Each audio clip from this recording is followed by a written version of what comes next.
Odin a menti à Thor au sujet de sa mère, et la vérité change tout sur l'identité de Thor, et surtout sur la vraie source de sa puissance. Pour comprendre, faut remonter 1 million d'années en arrière, pour découvrir que le premier amour d'Odin n'était pas Frigga, mais l'incarnation de l'entité cosmique du Phénix, le premier avatar du même être puissant qui avait possédé Jingred et X-Men.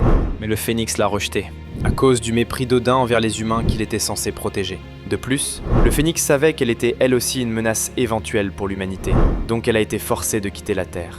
Mais juste avant, elle a fait un pacte avec Gaïa, la déesse primordiale de la Terre elle-même, pour qu'elle donne un fils à Odin, imbibé par Gaïa d'un amour naturel pour l'humanité, afin d'en être le vrai protecteur, contrairement à son père.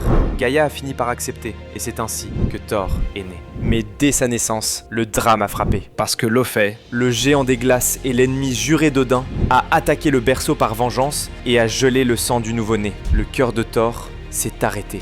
Il était mort. Et c'est ce qui a ramené la force phénix sur Terre. Elle l'a ressenti. Elle a insufflé sa propre flamme cosmique qui l'a ramené à la vie. Mais cette puissance du phénix dormait en Thor pendant des millénaires, jusqu'à ce qu'il soit forcé de l'utiliser, pour tenter d'arrêter une menace qui allait littéralement effacer tout le multivers.